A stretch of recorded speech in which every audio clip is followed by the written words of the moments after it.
Hello friends, today we are going to talk about Taurus Ascendant and predictions for the month of May. Friends, your ruling planet is Venus, which will transit in the 11th house in Pisces sign. This is a very good situation for your ascendant. Why? Because it is in its exalted position, and this house is for desires, the big desires that people have that they want to achieve. So, Venus transiting here will be excellent, especially in terms of people or students who are into education, or those people who are into lottery, stock market, they invest money in all these things. For them, this period will be really good. You will even gain from opposite sex. Like if you're a male, then maybe in your life some female will give you some good guidance, which will give you great growth.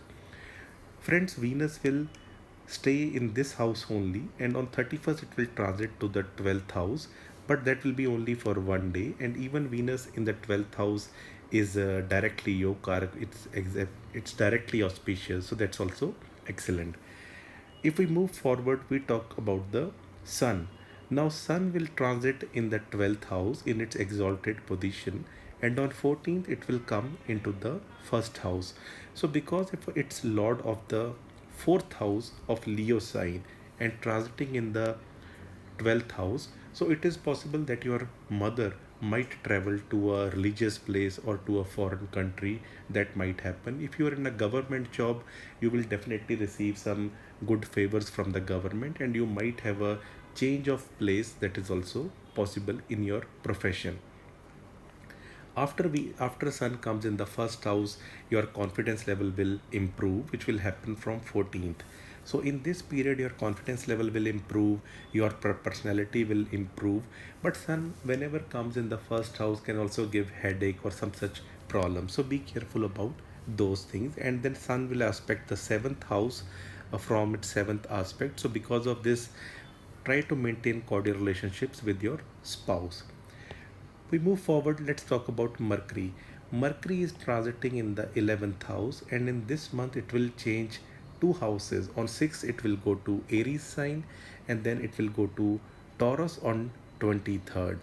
So the period from 6 to 23 will be a period of increased expenses because Mercury is the lord of your house of wealth. So you will be spending some money from 6 to 23rd, that is possible.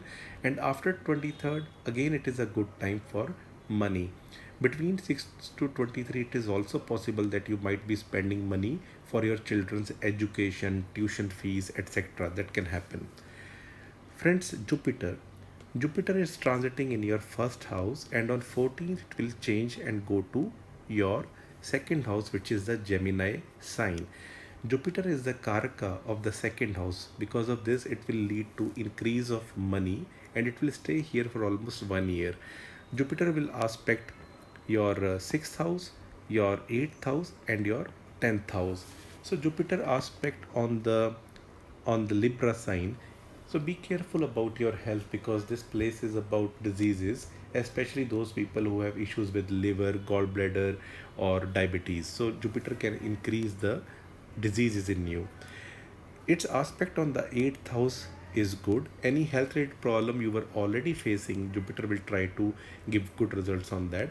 And its aspect in Aquarius on Aquarius sign will be very good for those people who are into job.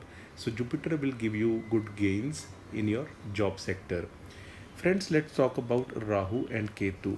Now, Rahu will change its house on the 18th, and it will come to your 10th house in the Aquarius sign, and Ketu will change its house and it will come into your 4th house in the Leo sign.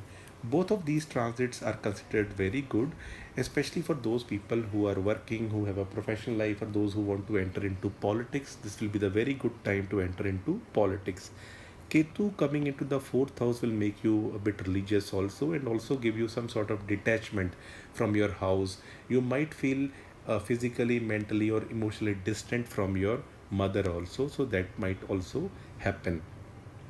Otherwise, these transits are considered good transits. Now, friends, if we see, we have covered Sun, Mercury, Jupiter, Venus, Rahu, Ketu.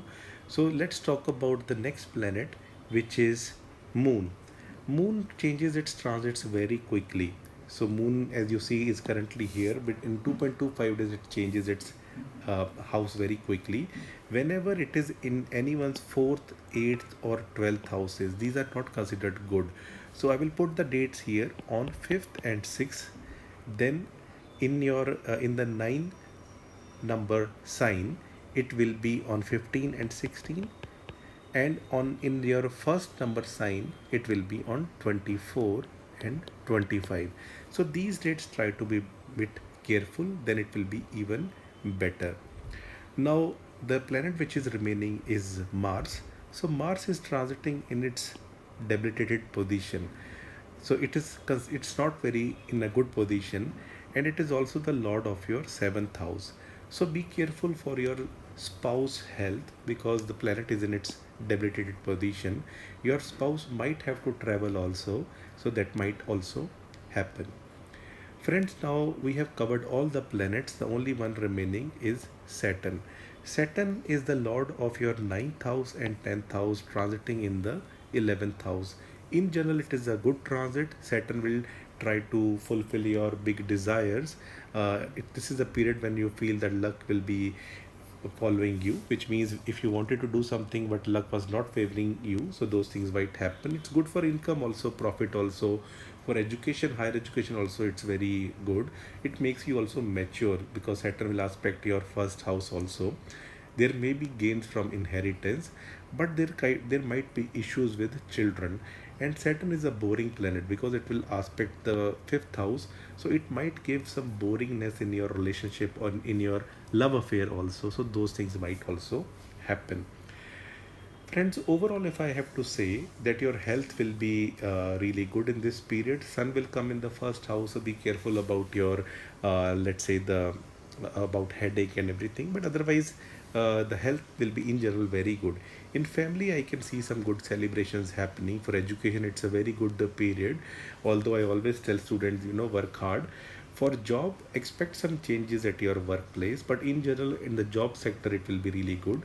People who are into love affairs and they ask for dates for dating, so those dates will be 7th, 8th, 9th, and 22nd, 23. And these dates are also good for you for investment in lottery and also in stock market. For marriage, I will say the first half of the month, because Jupiter is aspecting the seventh house. It is a good position to fix marriage. Although for that things you need to check your birth chart, how many points you are getting, and a detailed analysis of the two charts, not just the points. For spouse, as I said, be careful about your spouse health, but travels might be possible. Finances, the period is good, but in the middle 2 weeks of the month, increased expenses are possible, and overall gains are possible in terms of property, buying an apartment or buying a vehicle. Those things can happen. For remedies, you should do Siddh Kunjika Stotra, you can do Mahalakshmi Ashtakam, and also you can do Shri Suktam if you are facing troubles in managing money. And also you can do Ganesh Aarti, if not every day, then on Wednesday. And Om Namah Shivaya chanting 108 times every day, or at least on Monday and Saturday, will give you excellent results.